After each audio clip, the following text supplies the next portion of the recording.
ऐश्वर्या,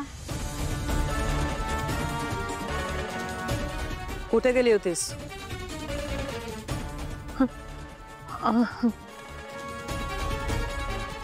काय मग? मी विचारलं कुठे गेली होतीस?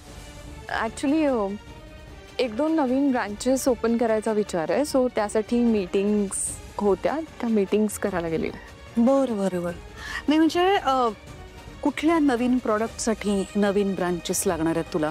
मला सुद्धा कळू दे. मी तुझा चॅट फाडून फेकलाय. तू प्लीज जा आता इकडून. कोणी बघितलं तर माझी वाट लागेल.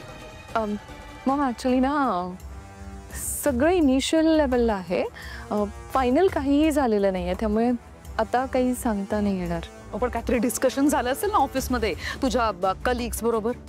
तेच मॉम, डिस्कसच नाही केलंय कोणाशी काही. मी माझ्या साईडने थोडे एक्स्ट्रा एफर्ट्स घेते, म्हणजे काही झालं फिगर आउट तर मग सगळ्यांना सांगता येईल. ठीक आहे, माझ्याबरोबर कर. Let me help you out. Discussion कर माझ्याबरोबर, मी तुला सांगते. बोल.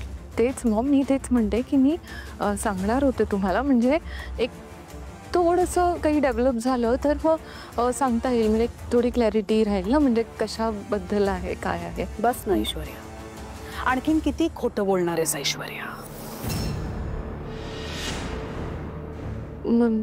खोटं म्हणजे? राजकुमारला भेटायला गेली होतीस ना? आत्ता बघितलं मी तुला.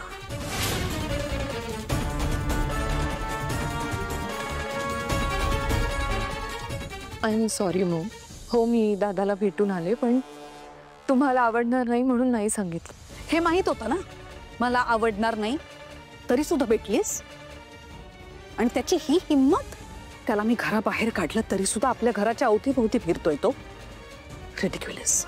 मॉम ॲक्च्युली राजकुमार दादाने सारंगची खोटी सही करून कंपनीतून पैसे काढण्याचा प्रयत्न केला. म्हणजे ऐश्वर्या, हे तू मला आधी का नाही सांगितलंस?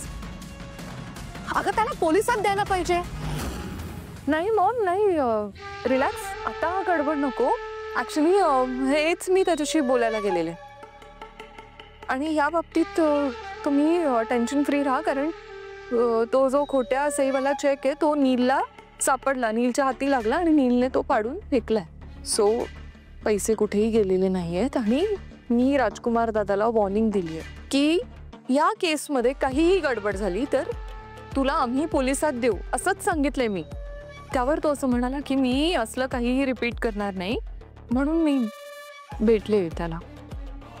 मग ॲक्च्युली एक दोन ऑनलाईन मीटिंग्स आहेत मला अटेंड करायच्यात, मी जाऊ. आणि तुम्ही रिलॅक्स.